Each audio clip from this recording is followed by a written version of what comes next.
And you are tuned to the Old Tube Radio Network. How do you do, ladies and gentlemen? Greetings to you. Wherever you are, for music and the latest news from home and from afar, the station for you is OTR, Old Tube Radio. the station for you is OTR. We certainly hope the station for you is OTR, the Old Tube Radio Network. 30-plus years here on Saturdays at 8 p.m. Pacific Time, 27085, Channel 11, the frequency. And your Old Tube radios and the shortwave listeners helping us out, keeping us on the air. And we'll see what we can do tonight. Maybe we can get a few more of those glow-in-the-dark radios on our list tonight. We hope that we can do that.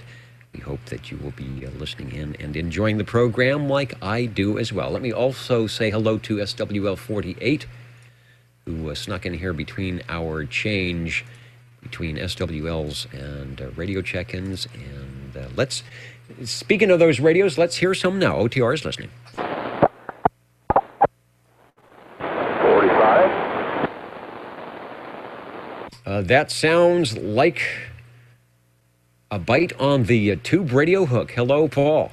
Yeah, I'm happy to check this one in. This is my Super MC11A General Radio Telephone. Sorry about that. It's not 11A, it's 11. All right, it is General Radio Telephone.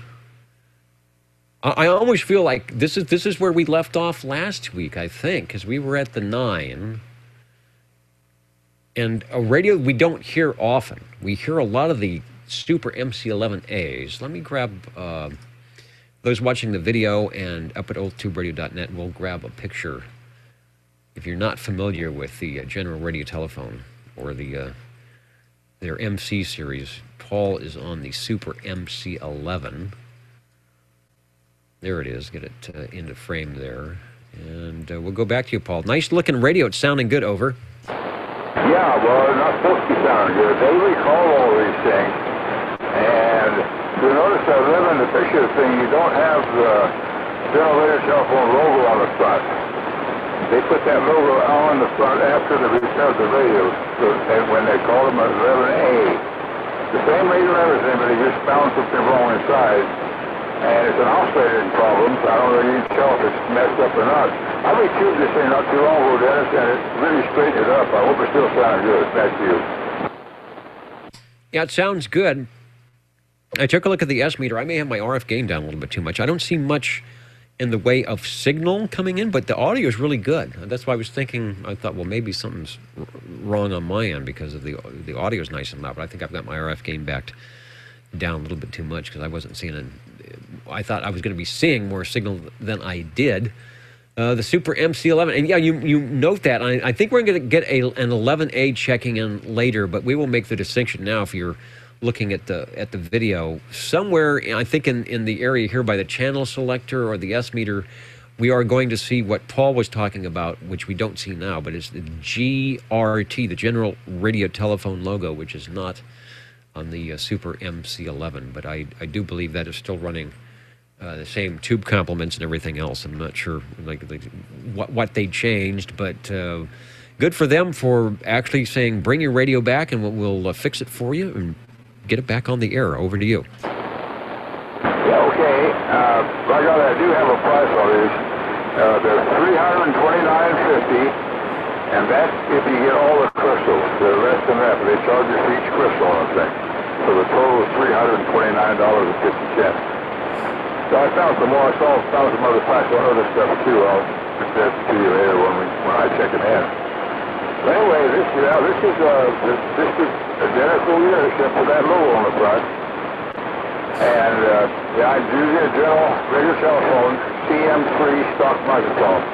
Got CM3 on the front and a logo on the front of the microphone.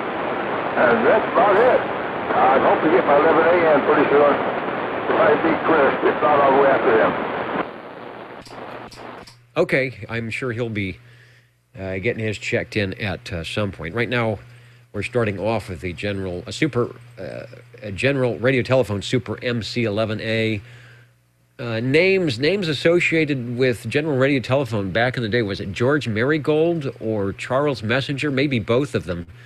When the General Radio Telephone, somebody was asking a while back about, are there any radios made in America anymore? And I think for the radios put out the date 2017 in the CB band, the answer was no. But back in the late 50s and 1960s, they were basically all made here. General Radio Telephone from Burbank, California, believe it or not, where they originated. I don't think they ever, as far as I know, I don't think they ever farmed out or used an import chassis before they stopped making any radios. Back to you, sir, for another transmission. Thanks for getting us started off. The General Radio Telephone is sounding good. Over to you. Yeah, I was lucky enough to get this 11, so most of them got sent back. I guess there's a few still floating around out there, but I'm real happy to have it. Thanks for checking it in, Dennis. All right, well, either someone didn't send it back, and the problem was either resolved or they fixed it, or maybe they sent it back and got it back, but they didn't get the A. Didn't get to put in the A upgrade. Thanks for that. The Old Tube Radio Network listening.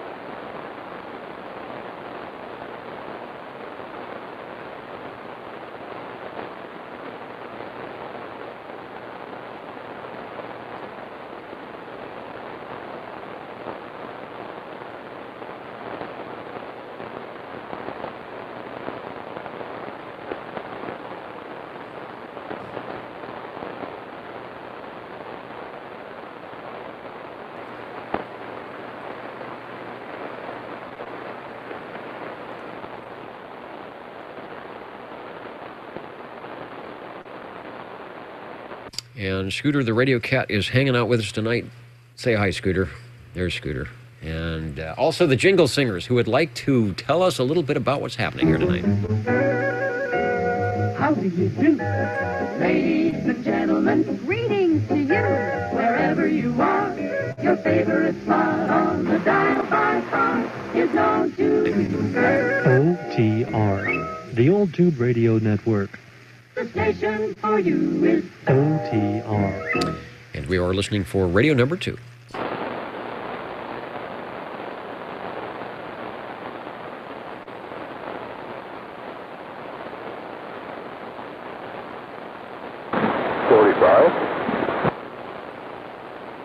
All right, let's make it a double play here, Paul. Radio 1 sounded good. Why not go for Radio 2 as well? Over. Yeah, okay. Yeah, I know where everybody's at. They'll be on later. I know Harley's out there somewhere, so they'll be on later on. Anyway, this is my General Radio Telephone Super MC11A. This is the one I've had for a long time. I mean, I don't know how many years I've had it.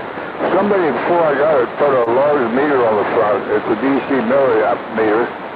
And it doesn't look too good on there, but the meter's working. So when you get the picture, you got the stock meter. That's a pretty radio. But anyway, this is a little workhorse that I've had for a long time, and I thought I'd check it in. Back to you, Dennis.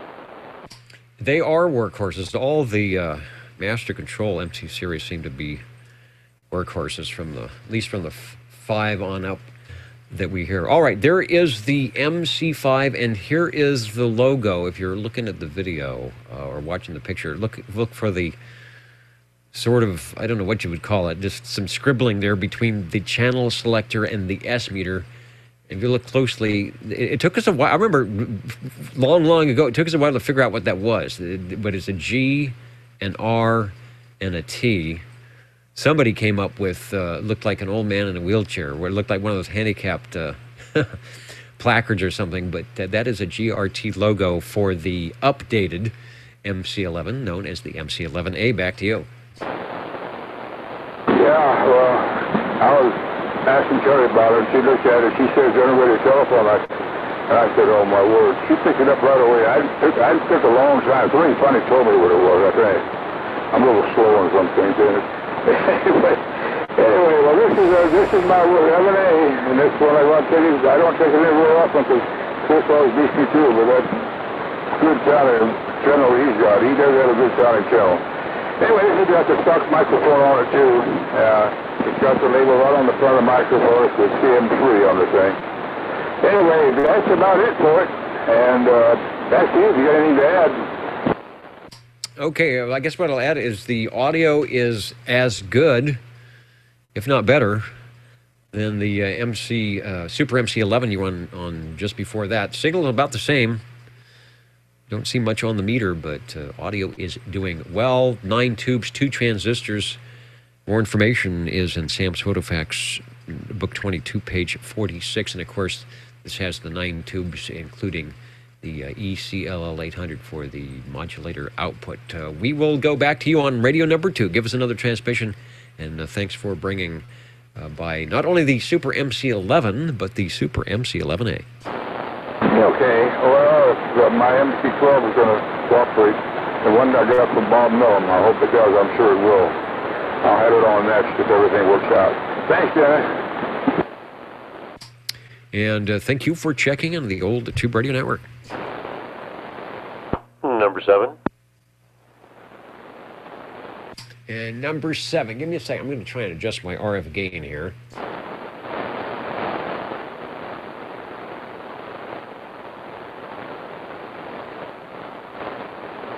All right, we'll try that. I look at the, I've got an S meter on the incoming audio, or an audio meter, and I try to keep the noise level down to like a minus 20 dB, so it's not too hard on the ears if you're listening on the digital side. But if I turn it too low, then I start attenuating some of the signals that are farther out there. But even the 2 radios you just heard from Paul weren't registering on my S meter. They actually were showing up in the noise floor, but you can hear how great the audio was. So it speaks well of your tube radios out there. Speaking of tube radios, hello, Mr. Ed. And hello, Dennis, and all the SWLs. This one is the Tram TR27 Echo. And I believe you probably even have a picture of this very radio, which you'll probably pull up. Well, we'll see how psychic you are, but I have a feeling you know too much. And here it comes, the Tram TR27E out of their TR27 series, of which there were a few, more than the E anyway. Here you go. Let me center it up there. The big, I guess that's green. Sometimes green and blue look the same on the monitor here, but the big green machine, over. It is definitely a green. Yeah, that color right there is pretty much what you see, along with the giant S meter 5x7 speaker. Nothing small about this radio at all. And also the Electro Voice 638 vintage microphonium. Always nice to have, if you've got the classic radio, a microphone to show off, to go with it, to plug in, to make the set. And Ed is doing just that with the classic microphone that used a lot for the Collins guys. Like that microphone, and probably because it matches the impedance of the tube radios, which it's doing quite well on the Tram TR27E. Any information on that? 1963 is when that came down, out, and you could find it in your local electronic shops, or maybe you would order it from Tram themselves. I don't know, but I'm glad you've got yours, over. Oh, thank you. Yeah, I got a pretty good deal on this one, and just had to bring it here for the OTR crowd. And with that, we'll let you get back to it, and I'll bring another radio out. Another radio is always good. We have plenty of space on the tube radio list here tonight. Tram was Winnisquam, New Hampshire, looks like. I was trying to look at the ad I just put up at oldtuberadio.net. Tram Electronics Incorporated says check your CB dealer for details. Back in the days when there was a CB dealer out there, or there was a special little section of your favorite electronics store that had the CB radios up on the shelf, and you'd go in there and Wonder if you could not buy groceries that week and get yourself a radio. Thanks, Ed. Sounding good. We are listening for radio number 4. Braco DR. And yeah, we were waiting for you. We were waiting for you to get the triple play here on the General Radio Telephones. Braco TR, go ahead. Yeah, I heard Paul. I guess that was Paul in there just a minute ago. Anyway, I want to check in my my General Radio Telephone, the Super MC11A, the 24-channel model of that, and we are running this in here also with a handheld stock microphone. Over. Stock microphonium audio sounding pretty darn good. And for those listening, let me just say that Chris, who is running a similar radio to Paul, the one we heard, the Super MC11A, and you hear a little bit of difference in the audio, and that is, I'm sure Paul's sounds that loud, but he's about 40 miles away, believe it or not. He's beaconing about 40 miles away, and Chris is about, at most, 4 miles away. So there's the difference. That's what happens when your signal is not down in the noise. That's what your audio is going to sound like with a General Radio Telephone Super MC11A. Back to you. Hey, well, I figured I'd at least get this in here and know that there, so we made at least 3 of these in there, and I know we had what Ed was checking in. My brains froze there for a minute, but you know which one it was. But anyway, Dennis, I want to get this in there, and I will get another one in here in just a few minutes. All right, we appreciate that. Our 3rd General Radio Telephone of the evening, and another Super MC11A. Sounding good, and thanks for bringing it by on the old Tube Radio Network. Okay. 45. And number 7. All right, we've got double play here. We've got 45 and SWL7. So, Ed, take the big chair up in the green room. We will be right with you. But before that, let's see what Paul has. Hello, 45. Yeah, Dennis. This is my General Radio Telephone, Super MC12. Well, it appears to be working. I'm hearing it just fine. I know you were saying you weren't quite sure, but I would say be sure, because I'm hearing it well. See if I can find a picture of the MC12, another one, like the MC11. No, the MC12 is another radio that we don't hear too often, but I think we have a picture, and I think it's from your collection. Not sure if it's going to be the actual radio on which you're talking. We will find out. Over to you. No, that's Jim's old radio. It blew a transformer out. They're hard to get, so luckily you got this one here. This is from the collection of Bob Mellon. He passed away a number of years back, and he had this one. He was a great guy. Used to correspond with him. He gave me a lot of information on the radios out there. Anyway, I'm real proud to have his radio. But anyway, this is the MC12, a different one than on the picture. They're supposed to look the same. They got the big rack handles on the thing. And I'm also running a stock microphone on this thing. Sounds very good. Nice, loud audio. Signals very similar to the MC11, the MC11A. I believe there's a plug in the back. I thought maybe I had a rear view of the radio. I think I have one on the MC11, but there was I'll call it an octo plug. I may be wrong about that. But there was a way to, what's the word they used to use? A way to strap the radio. Might be actually like putting it into a business band mode for power that you could do and increase the power output. Typically, I think we've tried that on the air before with some of them, and it'll cut your audio, that stuff. It'll cut your modulation down just a little bit, but it will bring the RF power up. I don't know if you're doing that or not. Probably don't need to. The Super MC12 was very much like the Super MC11A. General Radio Telephone was sold to Skyhawk Antenna Company in 1972, and they upgraded with the MC12 with a much larger and powerful final audio tube. And the MC12 was not able to be type accepted by the FCC. Remember, it was 5 watts DC input. I think they wanted to see about 4 watts on the output. So obviously they weren't able to tweak and peak to make the FCC happy, but you're making us happy, Paul, with your MC12, Super MC12 transmission. Back to you. Okay, one of the unique things about the 12 is besides the large tube they put in, it ain't bigger tube, more powerful tube. It gave you a squelch on the RF gain. It's interesting on the thing. The squelch control works on it. It's what they did.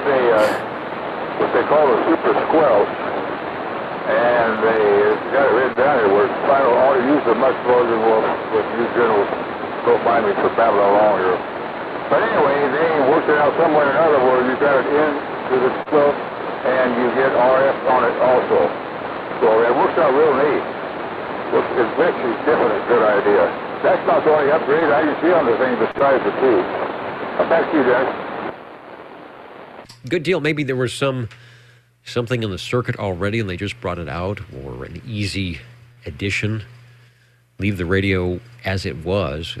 Obviously, from what we've been hearing, especially even with the stock supplied microphoniums, the audio was quite nice, very loud. Really didn't need much updates. 1972 was a tough year.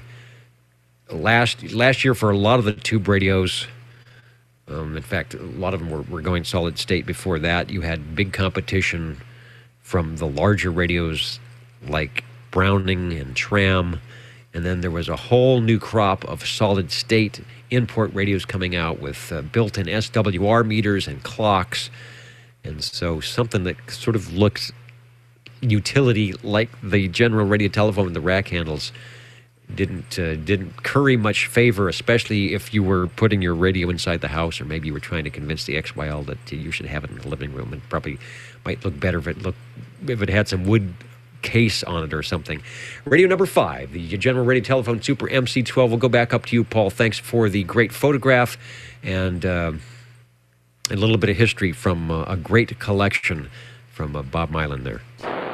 Okay, the information I've got here to you, the squelch is in RF section using 1/2 of the RF tube. So they do some strange things back there, but it works well. You probably understand it well more than I do. Anyway, thanks for checking it in. And thanks for bringing it by here on the Old Tube Radio Network. We have... Who do we have? Oh, we've got Mr. Ed Stanton. There he is right there. He's in the radio hot seat. Hello, 7. And hello, OTR. This time, E.F. Johnson, Messenger 223. Nice, simple little radio, but hey, it does the job.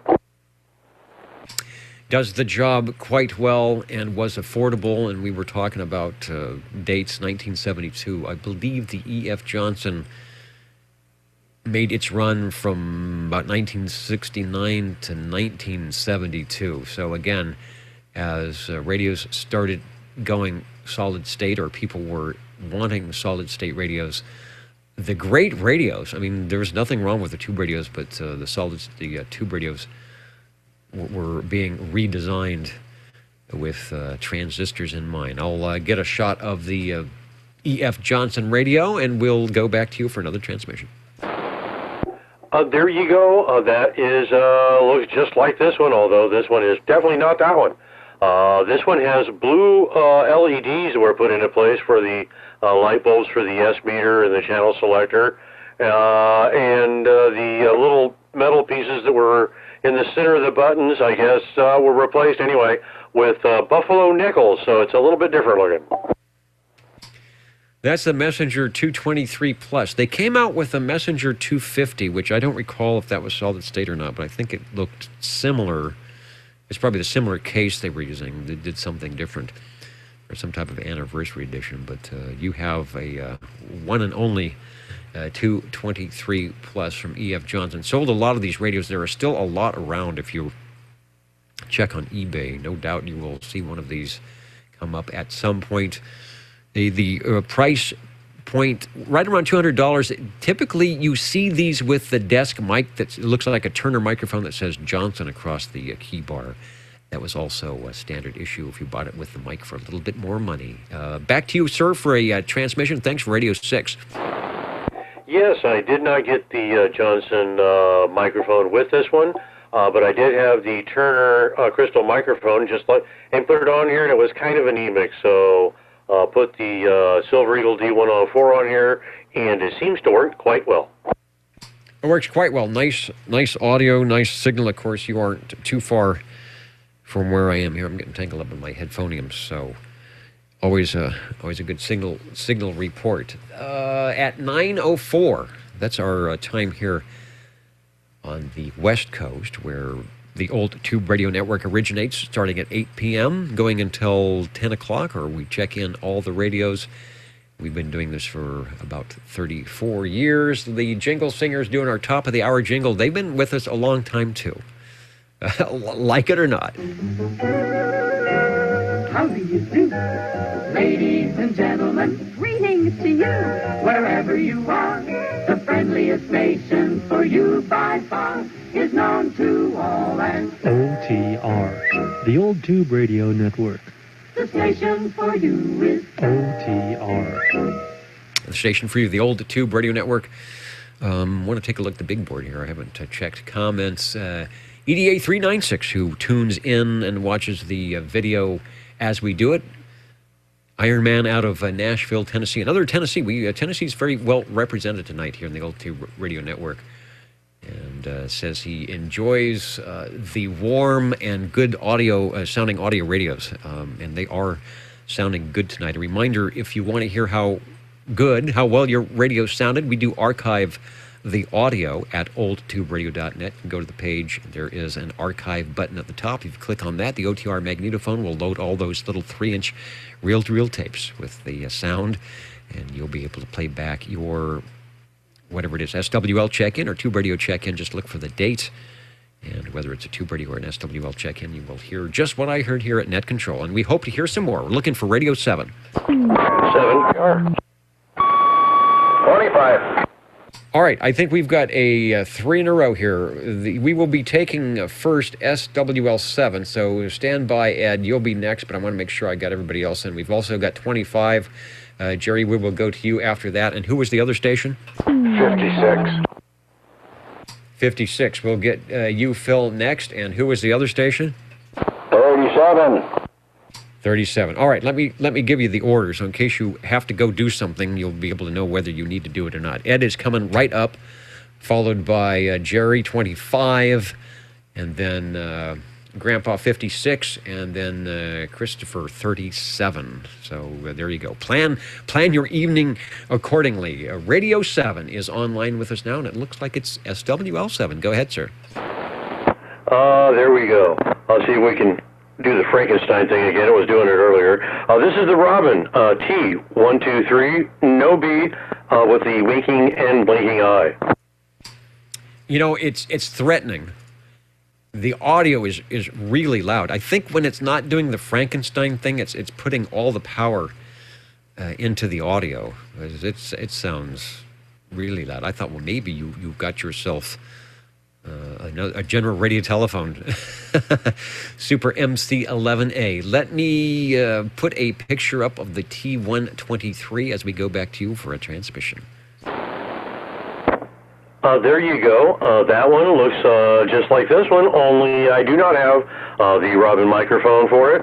This one also is the D104. Nice loud audio on the D104. Is the D104 amplified? There it was. Yes, it is. Okay, it's doing good though. It doesn't sound flat topping or distorted at all. Just very loud. I think your room is nice and quiet, so not picking up a lot of room noise. And I suppose that when you have a radio like this that has the magic eye tube, it is the rectangular slot there with the green top and bottom. That is a tube, and as Ed modulates, I believe the closer you are to 100% modulation, the closer those two little illuminated pieces come together. Yes, and then when you first key up, it turns on. The bars will come up just slightly, and then when you start modulating, like this one does, it definitely slams all the way together. And definitely sounds good. I was hoping I could get maybe a screenshot of, I'll call it the naked tube just to show people. There it is. Okay, it's going to be difficult to do because it is a huge picture. But if you're watching the video, I'm going to scroll down. There is the tube itself, but you're looking at the front of the tube. There's the socket. You're looking at the front of the tube, and it has the two illuminations there. And as it gets more, when it says it gets more voltage, or it gets more audio, those two come together. But that is the tube that's inside the front of that radio, and then they put the little surround and cut the piece out of it. Radio 7. We've got a lot of stations waiting, so I will try not to talk so much here. Give us another transmission on the Robin T123. Thanks for bringing it by. Thank you much, Dennis. And yeah, since you have so many there, I will get off the key and let them go. All right, that's a good thing. The old Tube Radio Network, we'd like to hear the old radios and the newer old radios. And we've got, okay, hang on. We got Scooter's coming back. Trying to get Scooter up here without breaking something. All right, Scoo. Be nice. And we are going to go to Radio 8, and that would be, hello, Jerry, SWL25, over. Well, Dennis, actually, I believe Paul was in there 45. If you want to take him first, I think he was ahead of me, but I'm going to stand by. All right, hang on. Let me see. Paul, did I miss you? Over. Actually, we've got two others right after you. I've got Phil and Chris are standing by, so we'll continue. And thank you for checking there. SWL 25. I do believe you may be giving us our first Browning Laboratories radio of this evening. Over. Wow, I can't believe it's the first one, but yes, it is the Browning Golden Eagle Mark III SSB. I know you're familiar with this radio. On the air light is on. It's a working two-piece radio, and talking on the, of course, non-amplified banana mic that I guess came with it. I guess Browning made that. I don't know. I mean, you mentioned earlier that the Johnsons. I guess came with like a Turner mic, even though they branded it with their name. But I'm not sure who makes the banana mic. Maybe it was Browning Laboratories, but I don't know. Maybe somebody else out there knows. With that, that's about all I have to say about it, Dennis. I guess we have a weather delay in the Fresno State Hawaii game, so. But it's tied 7-7 if anybody's interested. Anyway, Dennis, thanks. By the way, it was great to hear you last Wednesday, and that's about all I have here. Back to you. The Peanut Gallery, KB6GFD. Okay, maybe that's why everybody is listening to the radio or watching TV tonight, waiting for the ball game. For those who are out of town, we have a college here, a university in town. California State University, Fresno, called Fresno State, and they have at times they have quite a decent football team. So a lot of people, when there is a game on or a game televised, they will watch that, and they're playing Hawaii. So Hawaii being on the time difference, pulling some of our audience away, and it's a 7-7 tie with a weather delay. Hope it's nothing serious. Right now we're talking to radio number 8, the Browning Golden Eagle Mark III SSB. Jerry at the microphonium. I have seen and operated that radio before. It is very nice. We are showing one that is stacked. That is not Jerry's radio, but that is for those who aren't familiar or maybe want to get more familiar with the Browning Mark III SSB. That is the big receiver with the big transmitter, both with the sideband built in.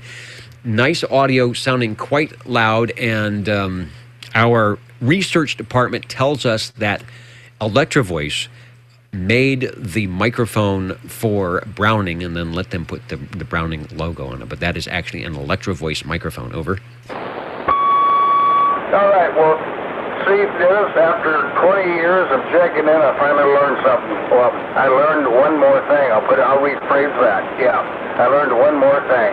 Anyway, great to hear everybody out there, Chris and Ed and Phil. Good to hear you, and I'll just turn it back to you and listen. And thanks for checking it in, Dennis. Thanks for bringing it by. 1972, there's that year again. That was sort of a pivotal year, 1971, 72, 73, as the big, expensive radios got even more big and expensive. And anybody who was back around that time, like myself, of course, I was in high school, so I did not have any big, expensive radios, knew that there were a lot of them out there. A lot of people were spending the $700, $800 to have these radios because it made the station, and these were the last of the tube radios. Thanks for the Browning sounding good. We'll keep it moving here, and we will head over to we call him the Gazebo Gardens Grandpa, SWL 56. Hello, Phil. Well, hello, Dennis. And first of all, Jerry, if you're still have your receive on, thank you for doing the 10-meter net on Wednesdays. I really enjoy it. But anyway, Dennis, from the land of sky blue waters comes the radio refreshing. A tram, TR-27 Echo, over. Right, another tram and another TR-27E. I'm going to post another, and I don't know if I'll be able to put a video. Well, this doesn't want to go there. Here we go.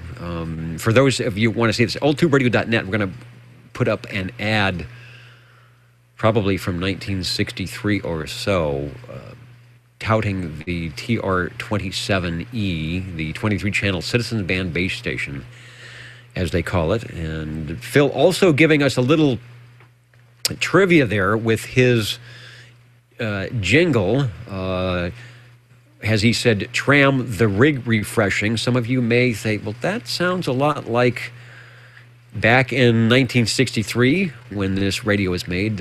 Some of you, especially if you're watching sports, you might have seen the commercial Hams, the beer refreshing, is I think what they used to say when there was a little bear. So he's bringing that back, which is good.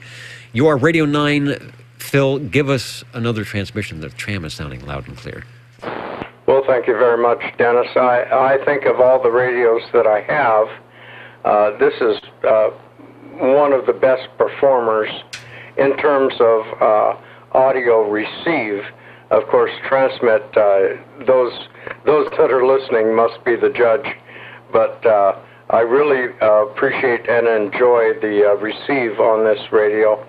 It's very, very close to some of the Hammerlands I have. And at any rate, very good radio, over. Very good indeed. Really nice audio. Very clear, good fidelity all the way around. So Ed is using the classic Electro Voice microphone with his, and his has a little bit different sound, but sound good. Of course, you can hear it on the archives as well. Radio number 9. The big tram. Let me go back to the advertisement, and it's a little print is a little bit small, but it says now all tram equipment is covered by a 12-month guarantee, transferable to any subsequent owner. See warranty packed with your set. So even back in 1963, they were getting very competitive.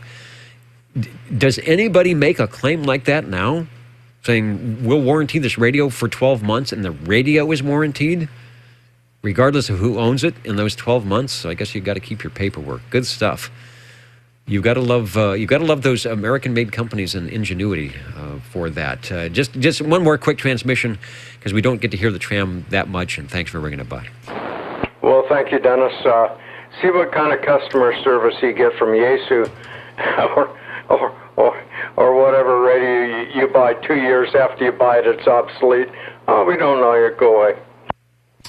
Absolutely. You know, Kenwood is still making the TS2000 HF, very nice radio, by the way. They're still making it, and the one service tech that was doing many of them, not from Kenwood himself, but one of the independent guys, now has up on his website, because of the lack of support and hard, difficulty to get parts, he is no longer servicing the radio. The radio is still being made, but some of the older ones you can't get parts for them. So go figure. Go figure. And I bet anybody with a little technical savvy, when these tube radios, nice big tube radios, no surface mount technology here.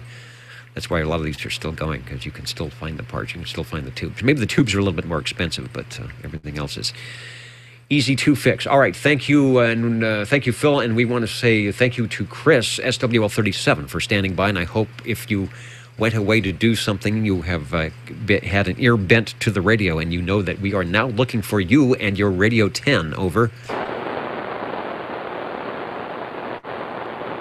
That would be SWL37.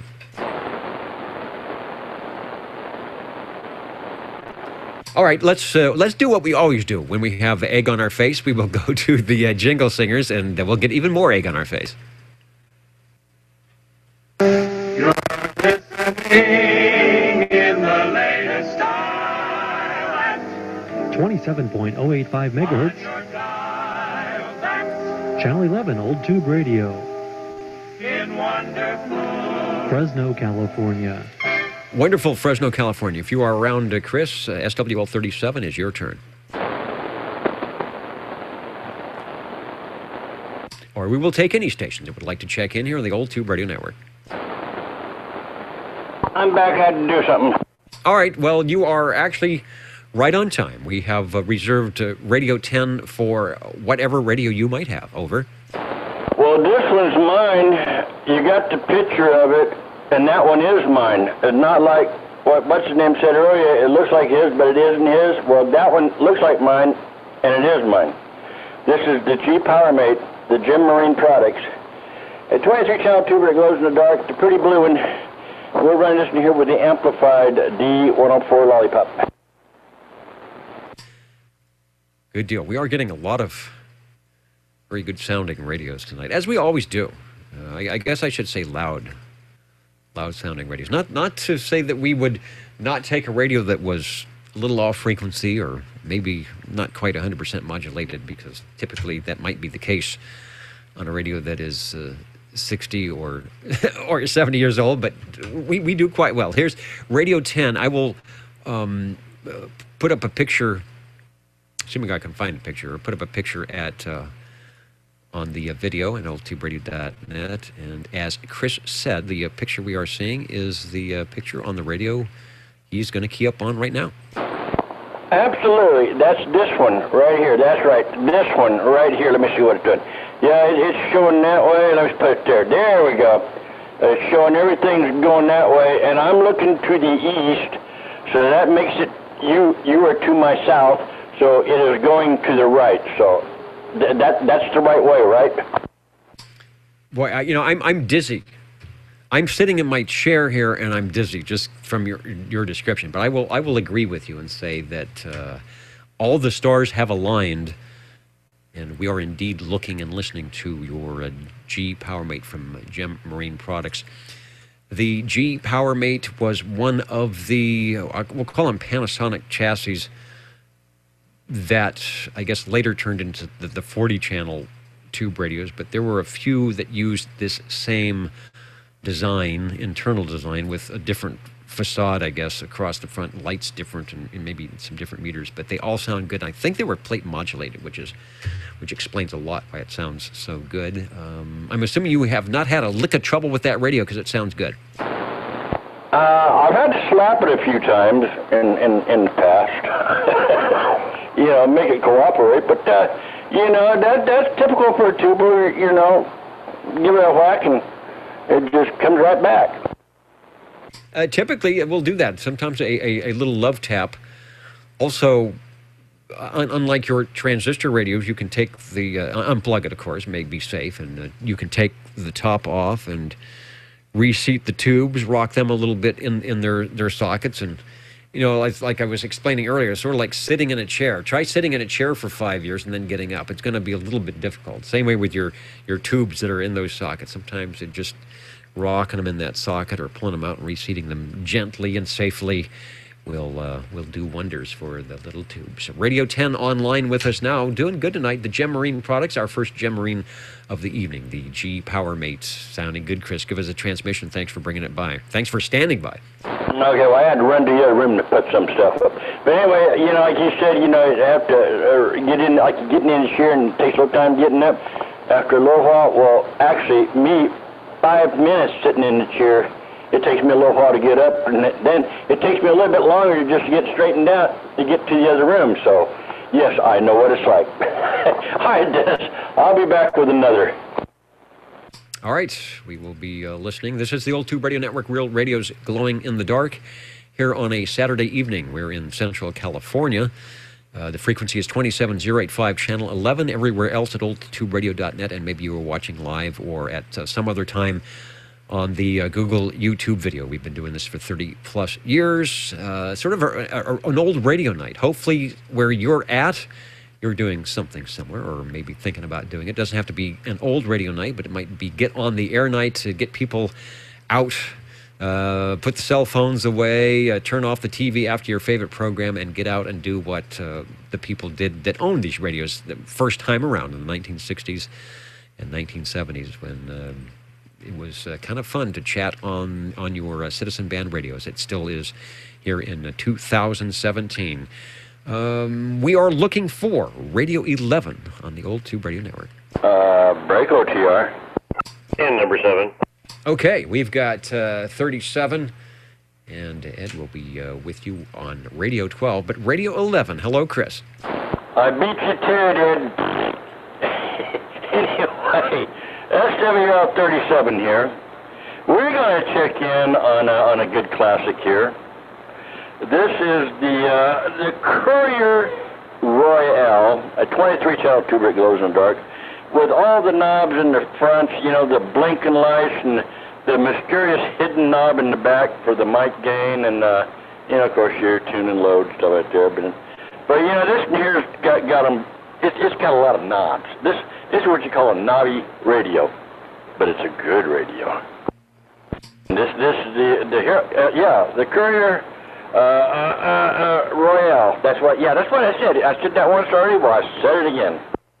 All right. Well, knobby knees might not be so good, but a knobby radio is a good thing. Courier Royale. There was one for sale today at the FARC swap meets, and I don't believe anybody picked it up, but it looked just like the picture here that we're showing with the colors and the knobs, and I believe he said it was functional, so it is probably still available at some point. But there's another Dennis, by the way, was selling that. He also had something else, and I don't remember, but I know he had the Courier. You cannot. It's very unmistakable with that color scheme on it. So it's doing good. It is your radio, Radio 11. Tell us more about, or at least give us another transmission on your 11-tube Courier. And I forgot to say, I am operating this in here with the amplified D104. I don't know if I said that or not. But was that the Dennis that's up over that way in the tower? No, this is amateur radio, another amateur radio Dennis, who I don't think has he ever been on OTR? I don't think he's actually been on OTR before. If he was, it's been a long time. If he checked in a radio, but there is Courier Royale out there available locally. Call in 6 kilohertz mechanical filters in there somewhere, helping to keep your receive tight and smooth. If you look down in the vents, you will see it. It's going to look like a real small metal cylinder, probably, or it won't look. It'll be vertical like a tube, but it's going to be a lot smaller in diameter, and should be solid metal plugged into a socket somewhere. There is a service manual available for that radio at oldtuberadio.com, and we appreciate you bringing it by. Back to you for transmission. Thanks. Okay, now is that where you adjust the receive on this, on getting its center slot? No, what that does is keeps your adjacent channel interference from being really bad. It's a good filter to kind of slope the side. If you're at 27085 and you want to hear 27085, not 27095 or 75, that's what the Collins mechanical filter, I believe, is going to do for you on the receive side. I don't know if they actually employ that in the transmit or not. They might as well, but I know it'll help on the receive. Your other thing you were talking about, there should be some type of one of those knobs may be what's called a delta tune, or I don't think they call it a BFO or a VFO on that, but that would change your receive only plus or minus some type of cycles. Okay. All right, well, Dennis, I'm going to get out of here and get ready to fire up another one, for I know Ed's out there waiting, and I will be back after Ed, probably. All right. Both doing good. Ed's, let's see, he's given us the Tram tonight, the E.F. Johnson, the Robin, and now he's hanging in with Radio 12, and he's in the shadows. I can't quite see what it is he's got. Hello, Mr. Ed. Well, this time, good old Browning Laboratories, Browning Golden Eagle Mark III SSB. I'm still trying to get over the fact that Chris actually gave me a raspberry over his Royale. Man, well, I see you made it in as 7, so if 7 could be 7, and I was thinking, well, he's going to come up with the General Radio Telephone Super MC 11A on 11, but I realized he did that already, so... Anyway, as you know, there is room for all on the radio list. Radio 12, the Browning Golden Eagle. And I should have known. I should have did the process of elimination and said, we haven't heard the Browning yet, but we have now, and it's sounding good with the mini ping. There you go, in the miniature ping mode, just to save ears. This one also, like the picture you showed before, has a Golden Eagle D104 Lollipop type microphone.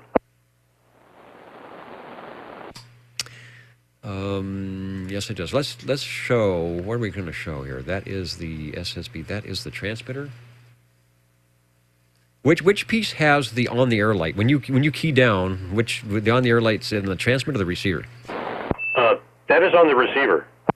Okay, so I guess we are showing a receiver here because it's got the on-the-air box light underneath the Flying Eagle. Well, yeah, I guess it would be the receiver because it's got a speaker on it. That it does, and yeah, that one looks just like this one right here. So that's a good representation of at least half of the radio. There you go. Well, I was trying to mix it up here a little bit. Let's show the top. These pictures, of course, over at oldtuberadio.net. I'll go ahead and pop up. If you're watching the video, we'll show you what the top of the radio would look like. Apparently there is... What if that's on all of them? There's a little Golden Eagle stamped above the convection cooling vents. I'm not sure if they all have that or not. No, they do not. That particular radio, actually, you're showing there was a special edition that had the gold cabinet and the Eagle on top of it. The on-the-air light on that one's just the opposite of this one. Mine, the on-the-air is in little black letters with the red light behind it, and with the special edition, it's just the opposite. The on-the-air is in the what lights up in red with the black background. Okay, little tweak, a little peek here, which is not unusual for a radio that I believe was manufactured. Well, it started in 1972, but I think these went all the way. There were such good sellers, even at the $700 price point, that they made it all the way through to about 1976. And then, of course, the thing that sort of killed off everything was going to 40 channels. You had all the manufacturers pulling their hair out thinking, oh, no, we've spent all this time, and now we've got to figure out how to do 40 channels. Well, actually, it wasn't that hard because by that time, a lot of them had stopped being crystal controlled and were using the chips, the PLL, so you just had to reprogram things. But unfortunately, you also had to redesign the front end of the set to have 40 channels. So that is some of the history that many of you remember, and hopefully a lot of you remember the radios that we are checking in tonight. Maybe you had them as well and are enjoying, as am I, hearing them once again. Radio E12, the Browning Golden Eagle Mark III SSB. Give us another key down, and thanks for being Radio 12. Oh, thank you. Yeah, I'm actually kind of surprised they did not make another transmitter for the Mark III system with the 40 channels in it, because the receiver would always already go up to, 27,595, so it would go way up there. Yeah, and I'm not sure if the Mark III transmitter, if they were running full crystal control, then that would have been probably expensive. I wouldn't say it would be difficult, rather than the chip. And I'm thinking when they went to the what they ended up doing, of course, was producing the Mark IV, kind of redesigning everything and doing it that way. So maybe that was more cost effective for them. All right, is it time for some jingle singers? Where are they? All right, they say yes, but of course, I'm not sure if the microphone connection is very good. We will check it out here on the Old Tube Radio Network. What are the magic numbers? 27.085 megahertz, channel 11. Are the magic letters? OTR. Right here in Fresno, California. Radio Magic Old Tube Radio. for you. All right, I guess it helps to stay keyed when you're playing the jingle singers.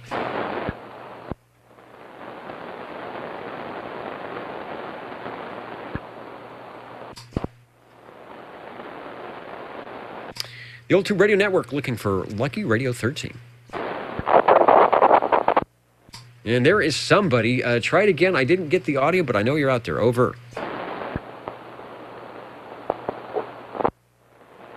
Okay, the radio is king, but there was no, again, no discernible audio. A little bit of crunchy and crackly. So keep an eye on the wiggle meters. OTR listening.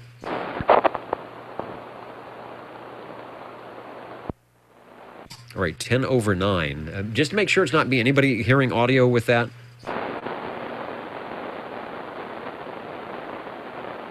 Okay, well, we'll keep trying.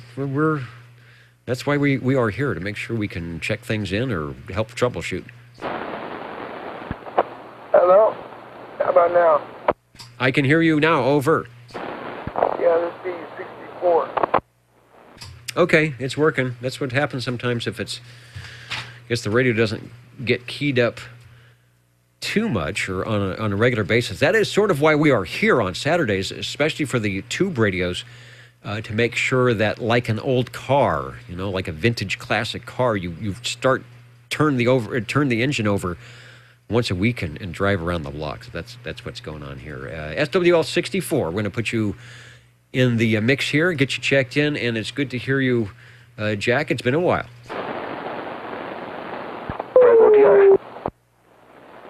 We appreciate you stopping by the Old Tube Radio Network and waving a hand. We got you checked in. Thanks, Jack. Break. And the breaking station, go ahead. Thank you, Dennis. This is SWL, excuse me, 37. We are going to check in, not the Christopher, but the Chris, 23 plus, the CB transceiver, 23 channel, it glows in the dark. And this in here, when we're running this, we are running this one here with the original handheld stock microphone.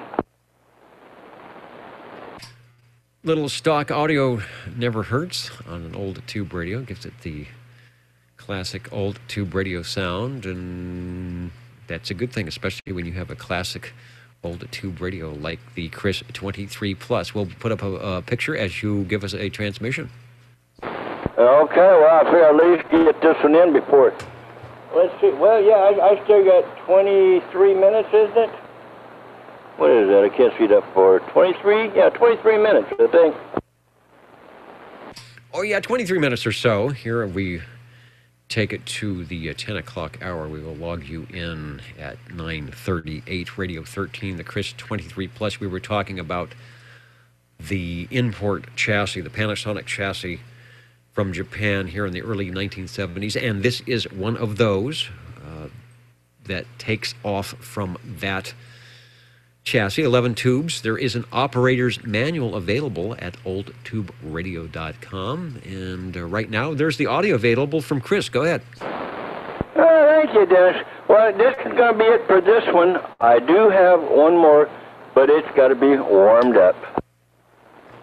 As do most of the tube radios.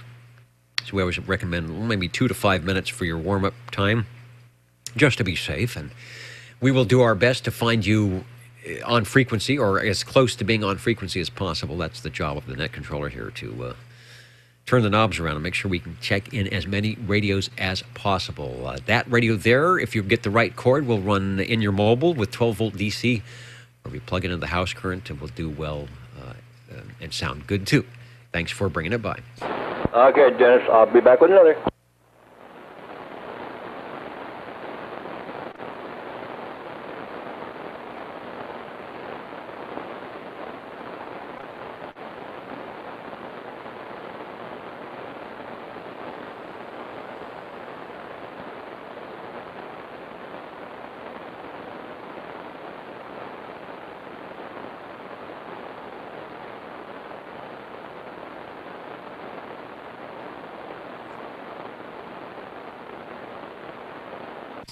And over on the video side, it is Rich. Hello, Rich, who is saying hello to everybody, as he often does. Enjoying the radio check-ins tonight. We are looking for Radio 14.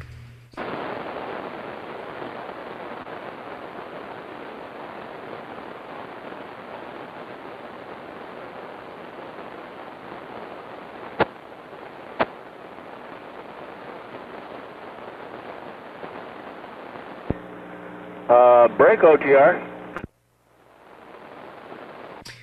Me thinks that things have warmed up for the break OTR. Go ahead. Okay. And before I say anything, Ray, thank you. I got your message on the phone here. Thank you very much. Anyway, this is SWL 37. We are now going to check in our classic radio here, the Helicrafters model CB3A, the little phone, with the original handheld carbon-type microphone. Classic indeed.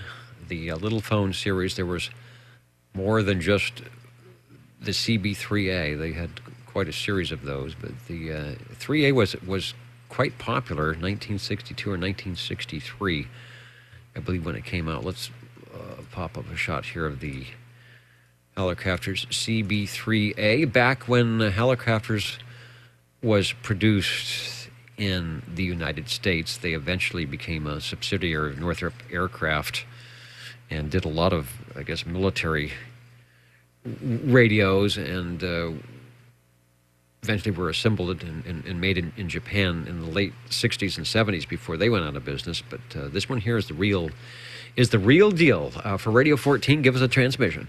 Absolutely on the real deal. There's nothing fake about it. And you know, I have to admit, there's one thing I really do like about it. They made this radio so easy to open up the hood. It's just like popping the hood on the latch of an old, a 20s car. What about you put the latch on each side and you raise it up? That's the way this is. Just to get in there and check the oil in the tubes. Sort of like a lunchbox. Get in there, and there was reasons that you had to get in there anyway, because this is an 7 or 8 channel radio. So if you wanted to change the crystals or add crystals, making it easy so you don't have to turn the thing upside down and take out the screws and not lose anything and pull knobs off, you could pop the top there and add your crystal in the A, B, C, D, E, F, G sockets. There was a Helicrafters for sale out at the swap meet. It was not an 11-meter Class D style radio, but it was something about the time. It didn't have 11 meters in it, but I think it came out about the same time Class D was out. It's an HT. Their amateur radios used an HT designation, and this was an HT40, sort of a novice. It was a smaller, bigger than that one, but than yours that's sitting there, but not too much bigger. But it was a novice radio that did CW. May have done, yeah, it did AM because it had a microphone jack in the back. It didn't even have sideband on it. And that was an HT40 from Helicrafters. William J. Halligan, Halligan, was the founder of the manufacturing company in Chicago in 1932. From Helicrafters, Halligan, I guess that makes sense. He had been involved in radio parts sales for some years, but decided the time was right for a handcrafted amateur radio receiver. That's how they got started. The company name being a combination of Halligan and hand crafters, so Helicrafters. So that's how they got that name. Well, I hope they keep that name. It's a good name.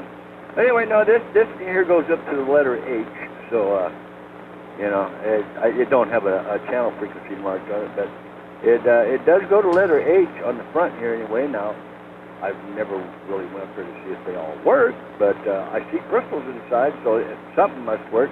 It's working right now.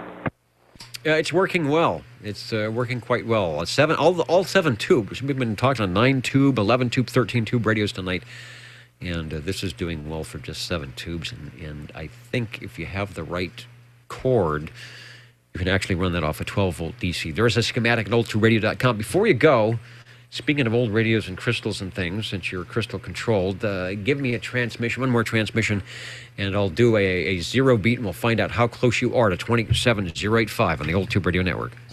No, okay, well, hey, you are listening to me, and so is other people listening to me. Actually, all across the United States, they're listening on your internet, so, this is my Helicrafters, and it is working, thanks to Ray, 360.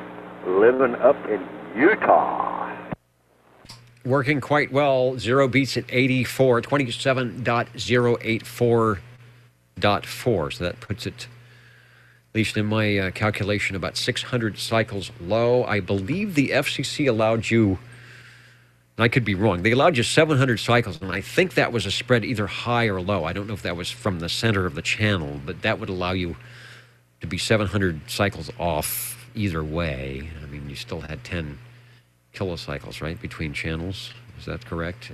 That next channel below you at 27075. So you are still within FCC specs after all this time. But 1963, if you had $160 in your pocket and you were in the right electronics store, you could walk home with one of those. Thank you, Chris. All right, Dennis, thank you for being there. This was my last radio, so you know what I'm going to do? I'm going to turn this one off and flip over to the solid state so I can listen to some more. Dennis, thank you very much. It's been nice having you there. We're out. All right.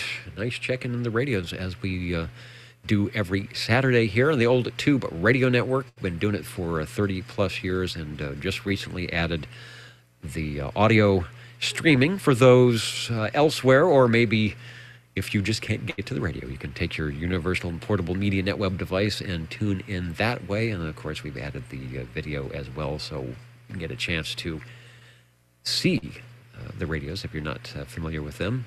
Jingle Singers have been with us a while. Are they ready? No, they say they're not ready, so we won't do that. We'll be standing by listening for Radio 15.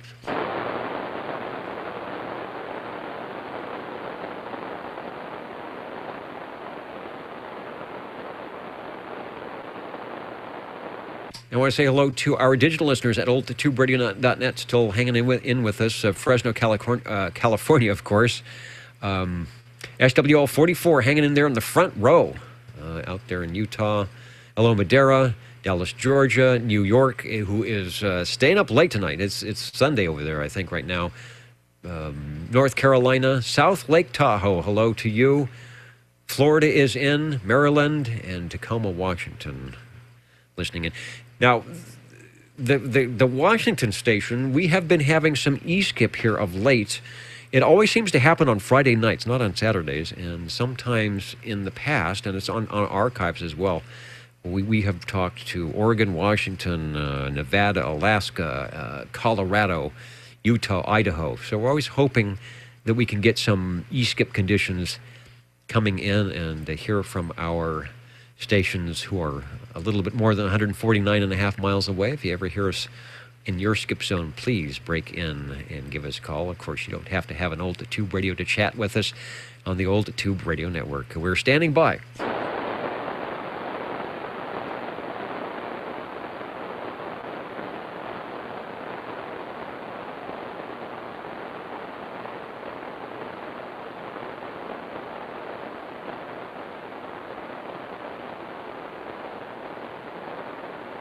All right, Vito, squeezed in right now. How about one from the Radio Lounge?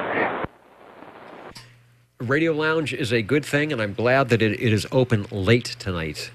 OTR is listening, and it appears that you are going to be Radio 15. All right, for Gonson G11 with the Magic iTube that, well, it works whenever I practically scream into the radio, which I'm doing right now. I feel really weird doing it, but that I think the 6ME5 Magic iTube, hello. Yep, when I scream in there, it definitely, well, pretty much blinks at me. Yeah, if you're screaming, it doesn't sound like you're screaming, so that radio is picking up your voice well. The Magic iTube is doing what it's supposed to do, letting you know when you are approaching or trying to approach 100% modulation. Let me put up a picture of the Gonset G11, and this is, so far tonight, our oldest radio of the bunch. This was a radio, their first one, the G11, put out by Gonset Communications, advertised in one of the amateur radio magazines in 1958 when they were starting the Class D. I guess it was around September.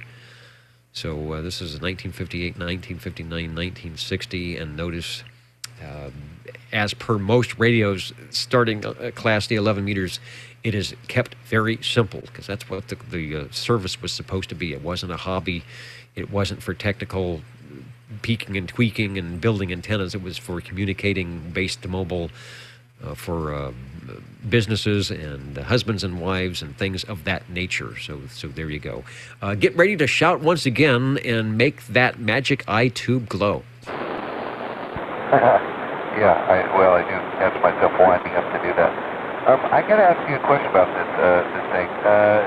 So the microphone on this particular radio, and it says Gonset on it, so I'm assuming it's the stock microphone that came with it.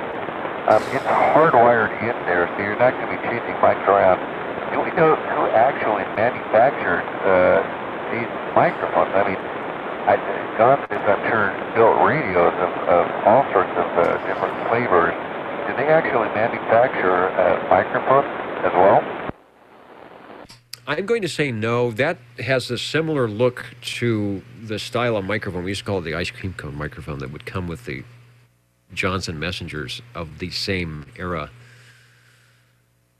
I might actually have one in a box. I don't have the box in front of me. That is either an Electro-Voice.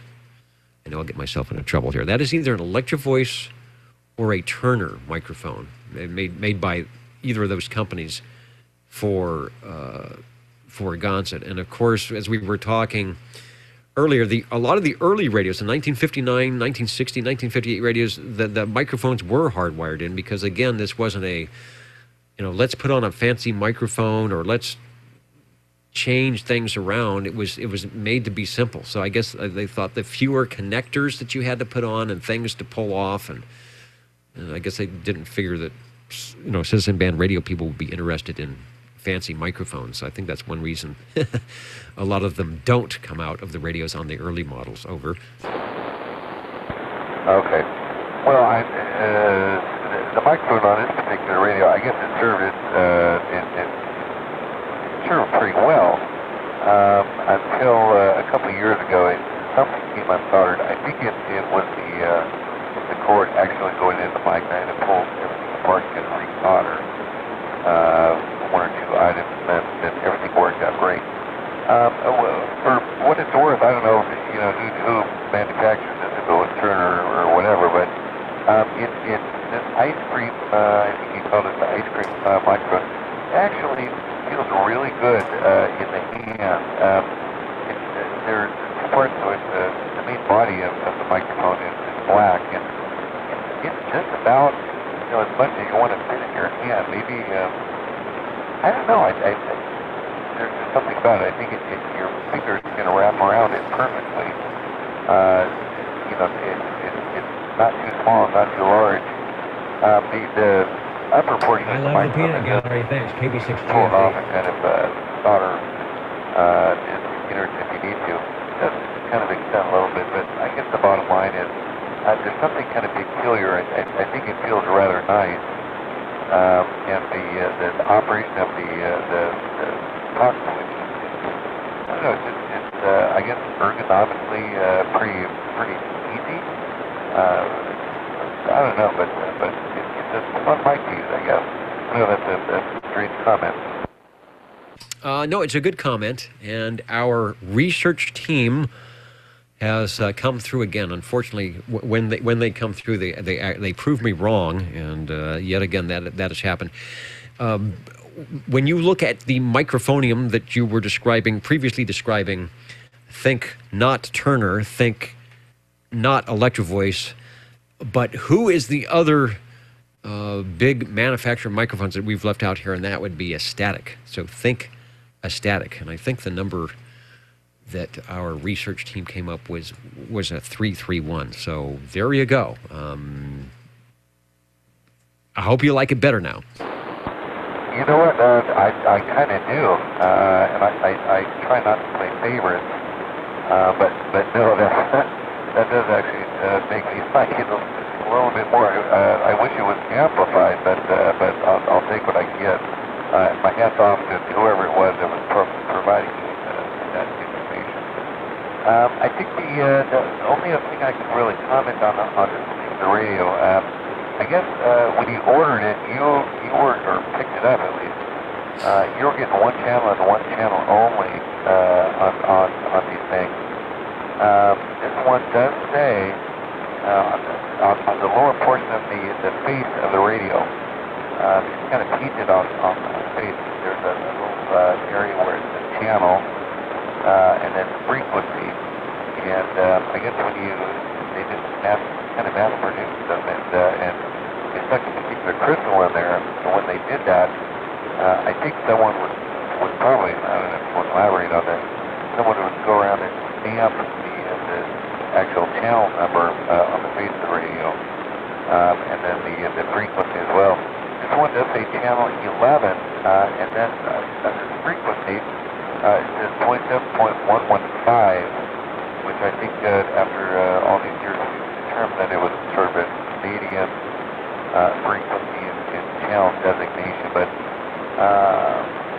well, I guess, yeah, well, there it is, and I guess there's another problem in there because someone came along at some point in time on this radio to channel 8 with that little 1960s, 1970s little labeling peak.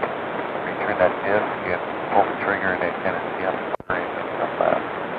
tape that you can stick to your lunchbox or your radio or whatever. But I guess maybe channel 8 at some point in time in Canada was 2725. Anyways, there it is. The only other thing I can say is the Magic Eye tube works great on the thing. It's pretty obvious that there was more to the Magic Eye tube than the Discovery.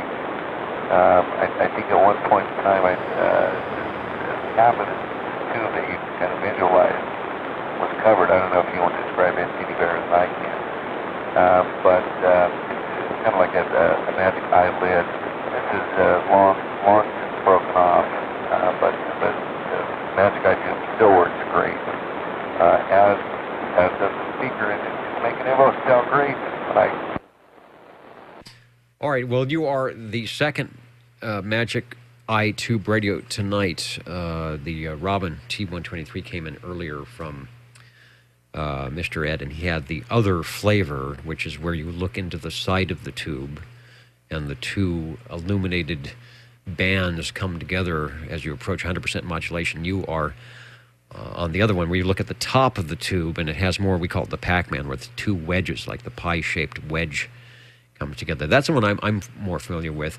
And just quickly, there's the Static 331. If you're looking at oldtuberadio.net and you were watching the video earlier, we just wanted to prove that if you look on a regular Static 331 microphone, there's the end of what we call the ice cream cone.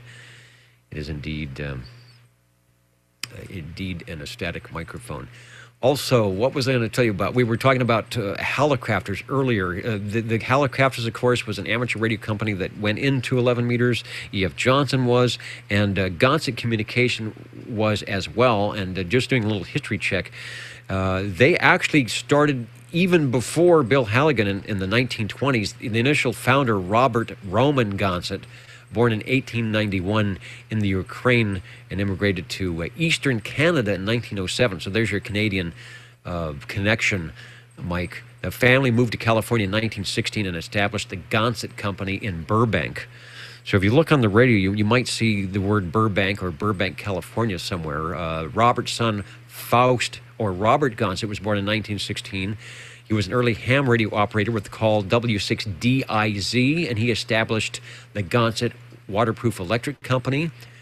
And in the 30s, started doing modifications for Radio Magazine. In 1958, the Gonsett Company was sold to Young, Y-O-U-N-G, Young Spring and Wire Corporation. I have a Gonsett G76 from the mid-'60s, and it actually does say Young Spring and Wire Corporation on there. So you might check, see if they had changed the logos at some time anywhere on that radio where you see the, it'll say Young Spring and Wire Corporation out of Burbank. So a lot of good history in our radios tonight and the manufacturers therein. So people knew what they were doing. They just weren't throwing these things together. They had years and years of experience being pioneers in electronics, and felt it was more important enough, I guess, to make some CB radios as well. We are talking with Radio 15. Mike's on the Gonsett G11. It is 10 o'clock, so let me go back to you, and I want to make sure that we get everybody that wants to check in tonight on the list. But always glad when we get a little bit of history to go with our radios. Over. Oh, yeah. Thanks for letting me check it in. You know, and maybe at some other point in time, I'm very curious. I almost wound up with, one in one of those messengers that I think kind of looks very similar to this.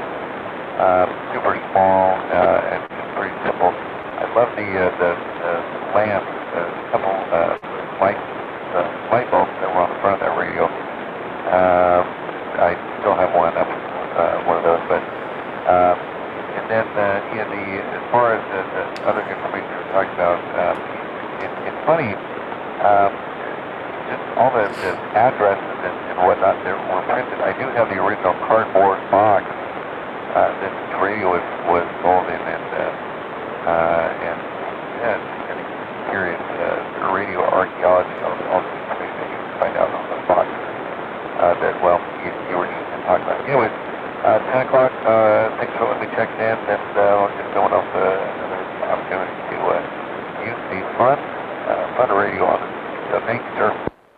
All right, thank you for bringing it by our Gonsett radio tonight. I actually have a few. I think I got a pair of the G76. I picked them up at the TRW swap meet probably 25 years ago for $25. They are, was it 80 through 10 meters, and I think they have 6 meters in them as well. I can't remember if I tried to get it to fire up on 11 by putting a crystal in there or not, but they are fun radios.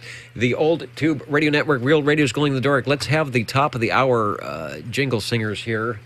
And then I will stand by as I count them out for any other stations that would like to get checked in on your Old Tube Radio Network. Let's do some spelling. OTR. 27.085 megahertz. Channel 11, Old Tube Radio. Old Tube Radio.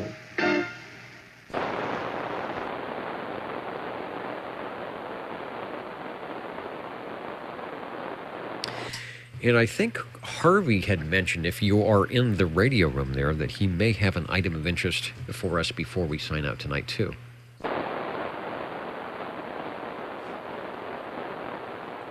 And I'm wondering if that rain delay or weather delay ever ceased and desisted and we have a football game going or ending. Break OTR. And the break OTR, go ahead, over.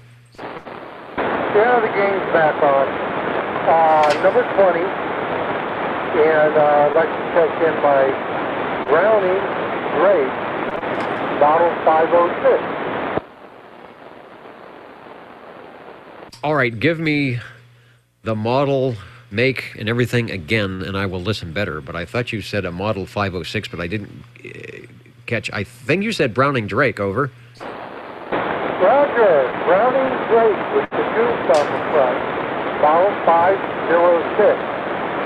Now, I think you can look at the Browning Drake 523. I'll bring that up. This is identical to that one, except instead of 23 channels transmitted to C, this one's only got 6 channels. Okay, because we have a Browning, in the archives, we have a Browning Drake Model 506 listed. but apparently we don't have pictures for it. So if you go to oldtuberadio.net, and I will pop up in the video here shortly, Browning Drake 523 with a matching speaker and power supply, and that is one of Paul's radios who has checked in tonight. So does this have all the accoutrements with it, like the 523 does then? Hey, Roger. This one is identical to the 523. Same everything as the 523. It's got the on-the-air light that glows in the dark and pulsates with your voice. All right. Well, this is I'm used to seeing Brownings be rather large radios, but it looks like they've sort of exploded it. They've taken the power supply out, I think. That's there, and there's the other box, which might be a speaker or something like that. Is that how they've managed to make it smaller, even though that small is relative when it comes to these tube radios? Hey, Roger. Yeah. Let me see here. Hang on. There we go. My on-the-air light wasn't quite working out with it. Okay. Yeah, it's got a separate outboard transformer, separate speaker. This did not come with the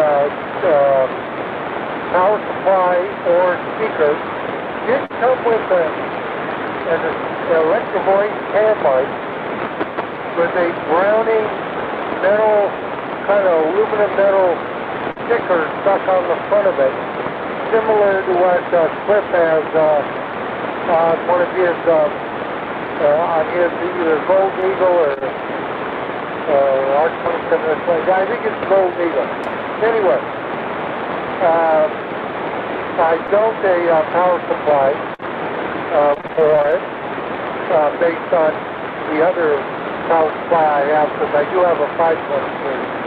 And I stuck a speaker on it, so it's working. Yeah, it's working well. Not the big signal that we sometimes hear from you, but certainly enough to get over our noise level. The audio is fine, has classic, I'm going to say classic tube radio audio. It also has, showing 10 tubes. Is that radio big enough to have 10 tubes in it? One of the tubes is a 5763. 12-volt power supply, 6-volt power supply. Whenever you see a 6-volt power supply, you know you're dealing with a radio from either the late 50s or the early 60s for the 6-volt cars. 1963 is what I'm showing.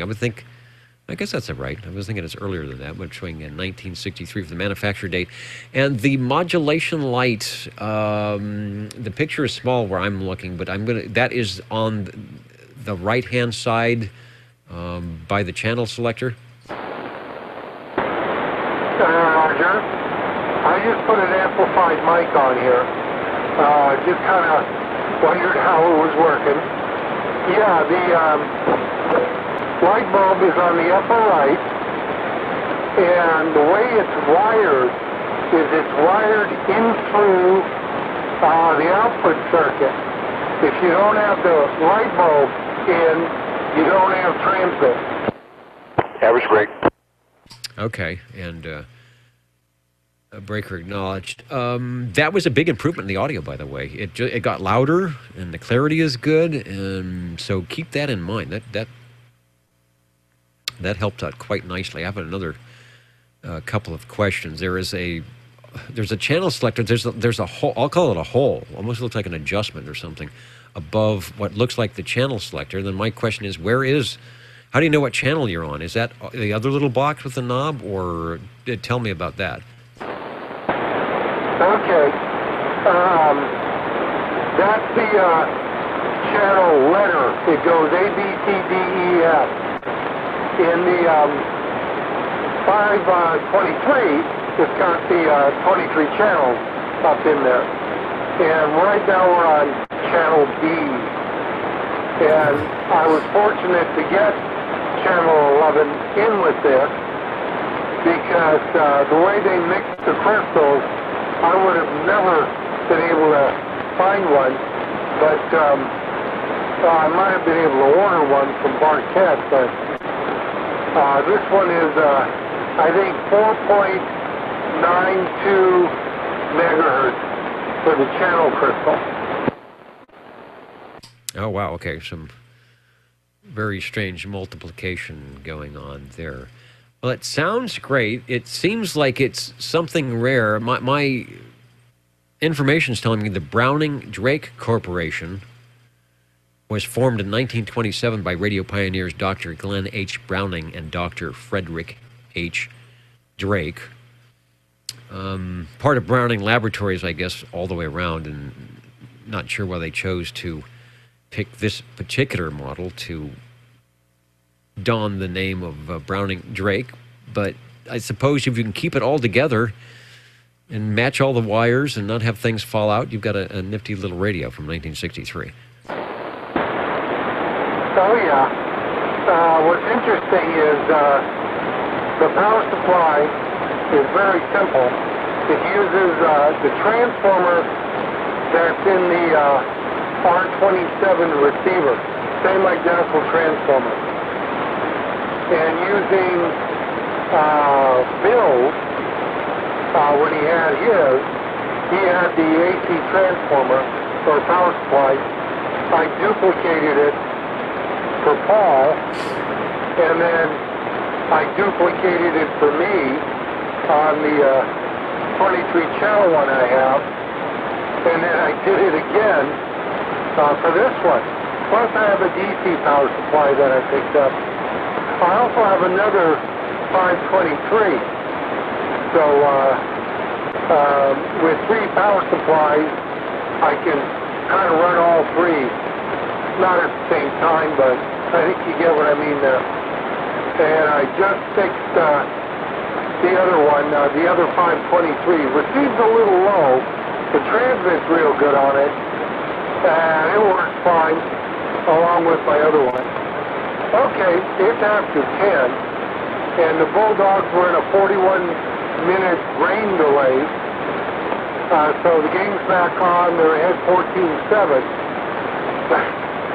They're still in the second quarter. Got 35 seconds to go. So then there'll be halftime, and then the second half.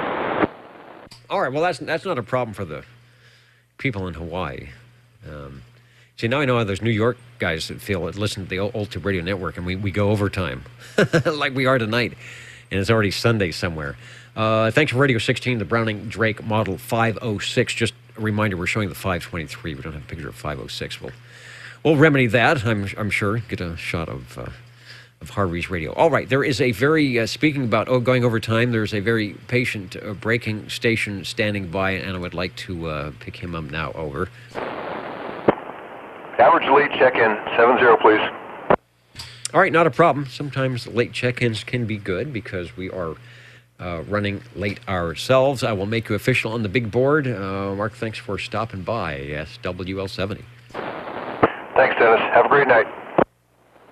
Breaker OTR. And the Breaker OTR, go ahead, over.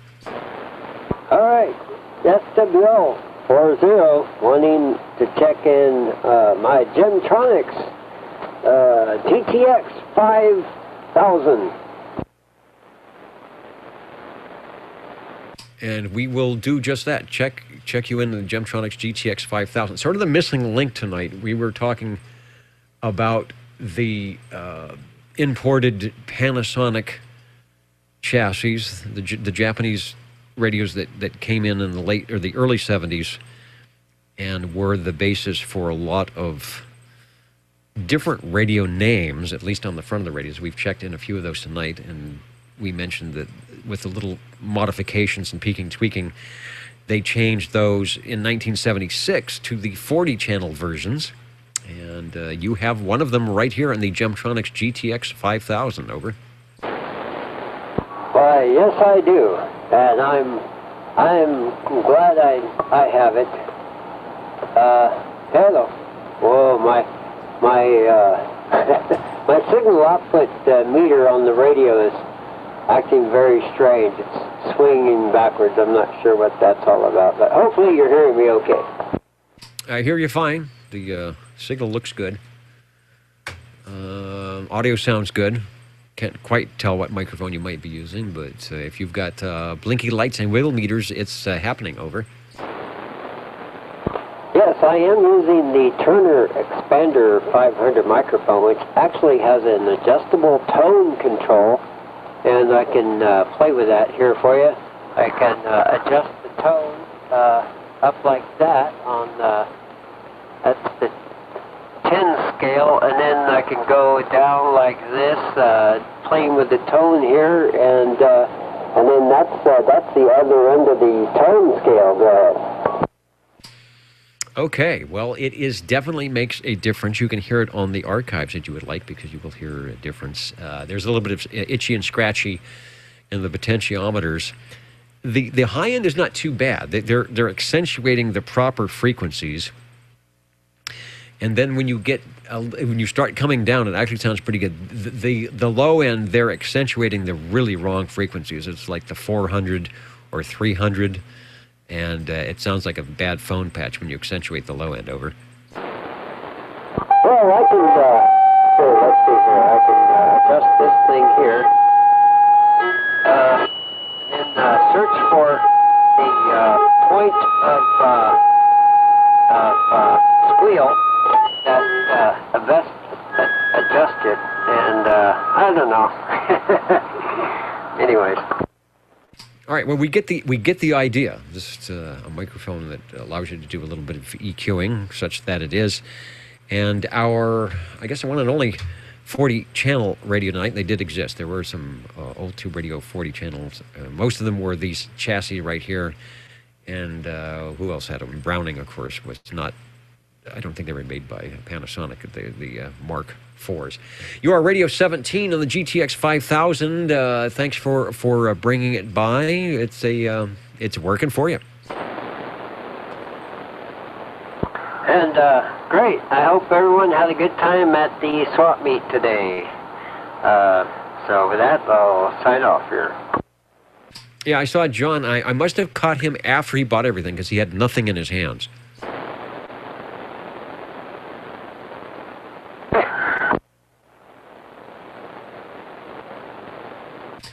All right, let me give a call for any last radios. We'll have the Jingle Singers do what they do best before we sign out, and tell us the best place to be is your modern Saturday night radio show.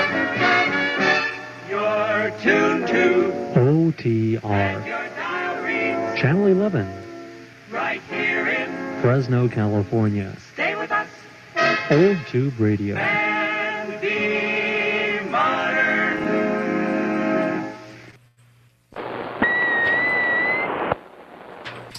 And as modern as you can get for radio, we're almost there, Harvey. You know, it's getting wintertime. We're doing better. Radio 18, go ahead. Roger. I can't wait for 20. So this is my attempt at it. The Golden Beagle R68T68 by Browning Laboratories. Custom D104 microphone with the Browning medallion on the back of it, as I can see it here. See, look, I'm showing you see it. Anyway, 23 channels, no waiting, and this is one of my favorites. So I'll turn it back to you since it's getting to be a little late. All right, we're just doing the counting and amounting and clocking in Radio 18 tonight. The Browning Golden Eagle R68 T68. I guess the R should be on your receiver unit, and the T68 should be on your transmit unit. This was the predecessor, is that the correct word? The radio that came out prior to the Mark II. Some people call it the Mark I and the Mark None. Not sure what differences they did do, but it sure sounds good. Definitely a Browning. Oh, yeah. And this was a local find at a yard sale. Guy had it listed in the newspaper, CB radio stuff. And I went to look, and there was this thing, transmitter receiver, microphone with the medallion on the back, and a 180. And I go, oh, okay. how much you want. He told me. I said, here it is. Anyway, yeah, in his garage, sitting on a shelf. And many, many years ago. Okay, turn it back to you, and I'm going to finish watching the ball game. Okay, still going on. And would you count a Browning Drake as a Browning Laboratories, or should we put that as a separate category? Well, I don't know. You could either count it as a Browning, a Drake, or a Goose, or a Duck. I'm just trying to think. What's that? It looks more like one of those flying geese thingies going across the front of the radio there. Anyway, that's what I think it is. So you can put it down any way you want. Okay, yeah, I think they were trying to go for more of the Drake logo, even though it may have been Browning Laboratories. I'm just trying to assess our manufacturer situation here, which we will do if I can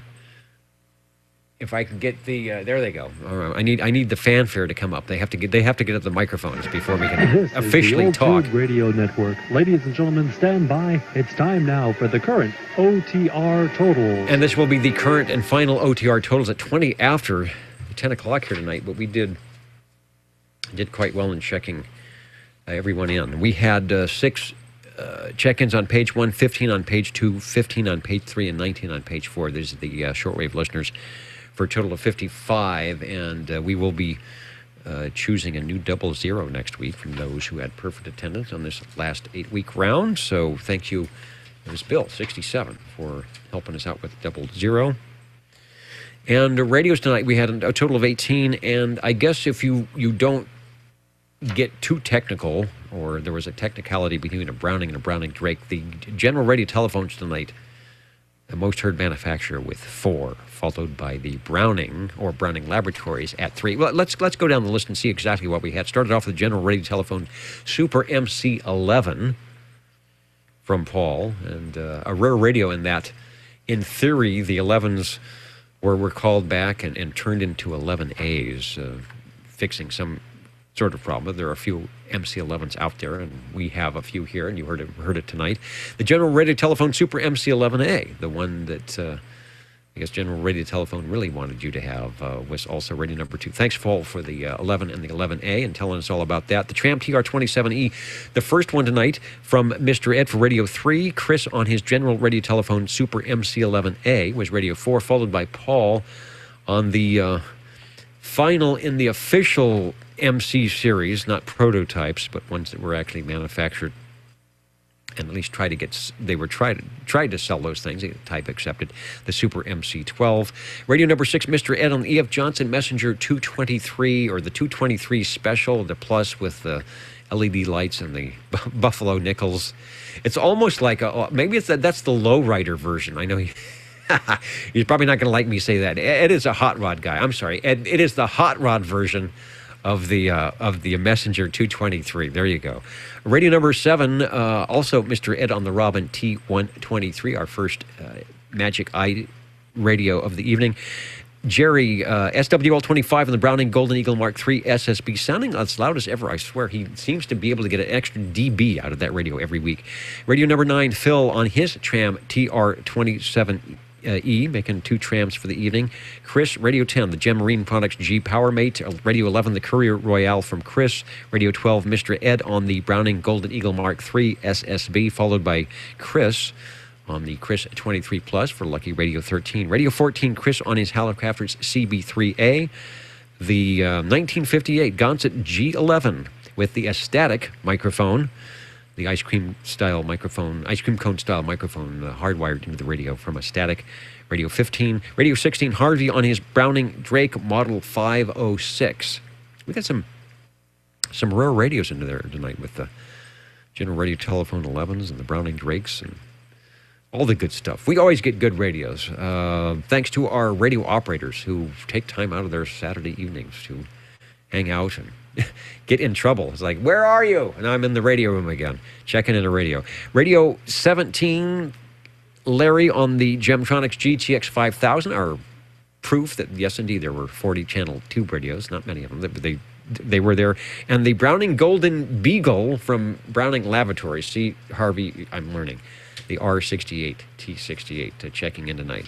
All right, I will keep it short. Thanks to SearchLawrence.com and Frodex for keeping all the Nixie tubes up and running. Thanks again to all of you for keeping us up and running with your SWL check-ins and old tube radios glowing in the dark.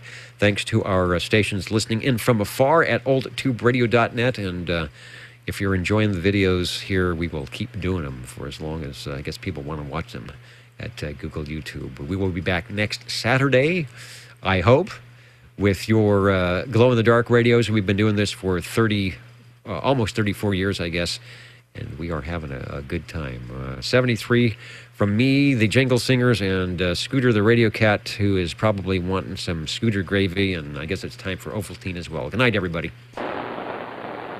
Good night, Dennis. Great night.